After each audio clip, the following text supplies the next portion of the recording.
2005년 미국 캘리포니아의 한 작은 스타트업이 거대 기업 구글에 인수됩니다. 그 이름 안드로이드. 지금 이 순간에도 전 세계 수십억 명의 손안에서 빛나고 있는 명실상부 세계 최고의 모바일 운영체제죠.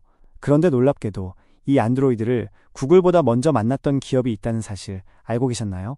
바로 대한민국의 삼성입니다. 당시 삼성은 안드로이드를 인수할 수 있는 절호의 기회를 가졌었습니다. 하지만 그 기회를 외면했죠. 도대체 왜였을까요?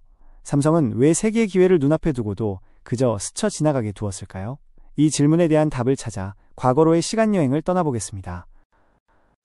2000년대 초반 휴대폰 시장은 지금과는 사뭇 다른 풍경이었습니다. 삼성은 혁신적인 디자인과 뛰어난 통화 품질로 전 세계 피처폰 시장을 휩쓸던 절대 강자였죠. 하지만 기술의 진보와 함께 서서히 스마트폰이라는 새로운 물결이 밀려오기 시작하면서 삼성 내부에서는 알 수 없는 위기감이 감돌기 시작했습니다.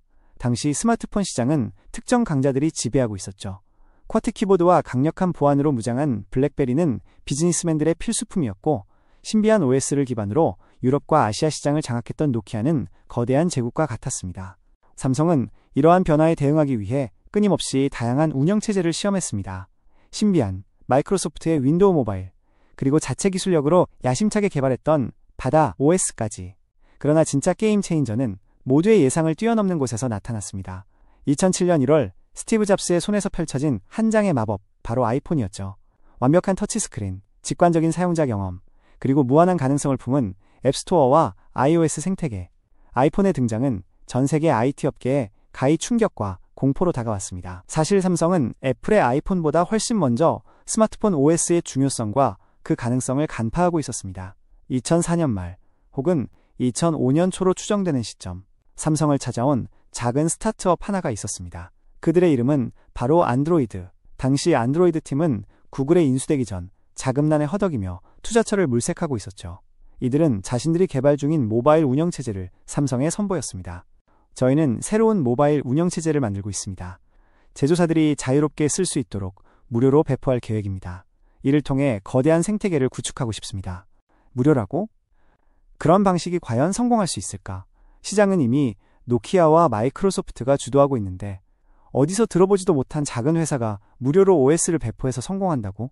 게다가 구글 같은 거대 기업도 아닌데.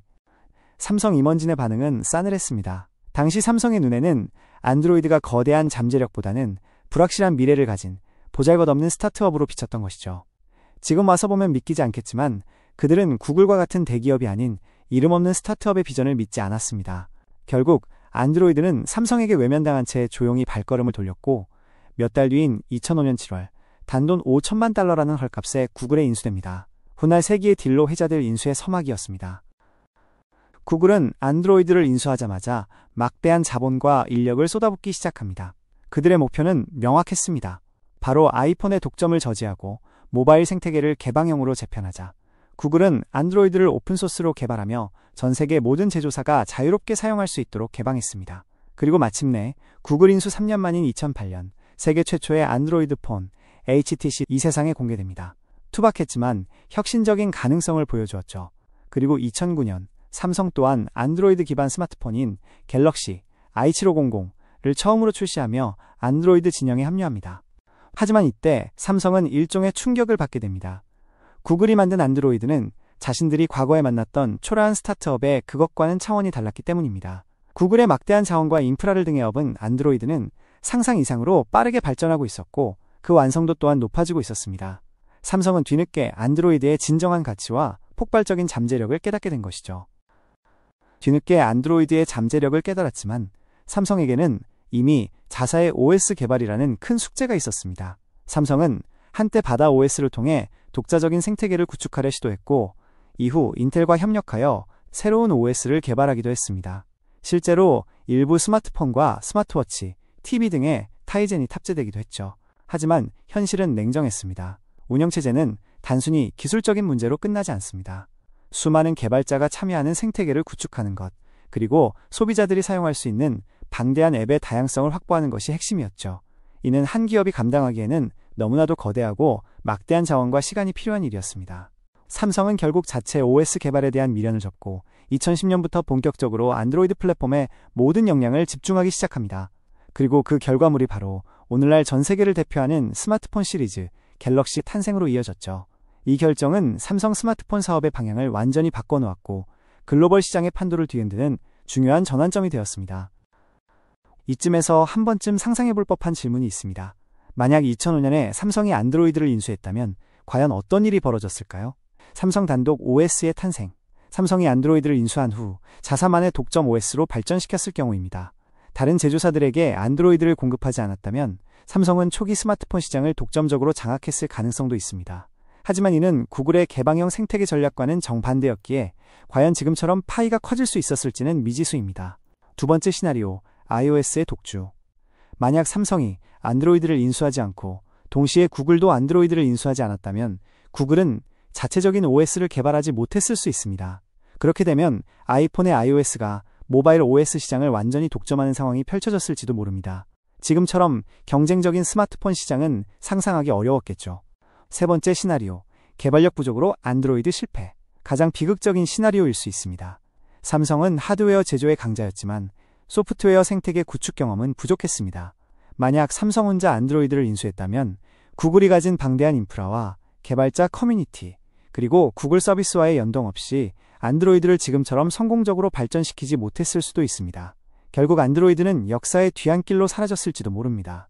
결론적으로 안드로이드는 단순히 하나의 운영체제가 아니었습니다. 그것은 구글이었기에 성공할 수 있었습니다. 구글의 막대한 서버 인프라, 전 세계 개발자들이 참여하는 거대한 생태계, 그리고 유튜브, 구글 맵, 지메일, 구글 검색 엔진 등 이 모든 서비스와 유기적으로 연결되면서 안드로이드는 비로소 진정한 의미의 모바일 생태계를 구축할 수 있었던 것이죠.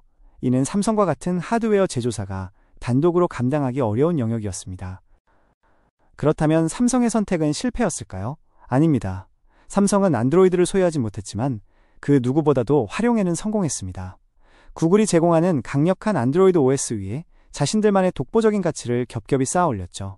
혁신적인 사용자 경험 원 UI, 강력한 보안 플랫폼 낙스, 편리한 모바일 결제 서비스 삼성페이, 그리고 건강관리 서비스 삼성 헬스 등 삼성은 단순한 안드로이드 폰 제조사를 넘어 갤럭시만의 고유한 생태계를 구축하는 데 성공했습니다. 이러한 전략 덕분에 삼성은 스마트폰 시장의 치열한 경쟁 속에서 애플과 함께 유의하게 글로벌 프리미엄 스마트폰 시장에서 살아남은 기업이 됩니다. 어쩌면 안드로이드를 인수하지 않은 것이 오히려 삼성에게는 선택과 집중을 통한 성공의 발판이 되었을지도 모릅니다. 자체 OS 개발에 쏟아부을 자원과 노력을 하드웨어 혁신과 소프트웨어 커스터마이징에 집중함으로써 갤럭시만의 독자적인 경쟁력을 확보할 수 있었기 때문입니다. 삼성은 2005년 안드로이드를 인수할 기회를 놓쳤습니다. 어찌 보면 세기의 실책으로 보일 수도 있는 결정이었죠. 하지만 그 결정은 단순한 놓친 기회가 아니었습니다.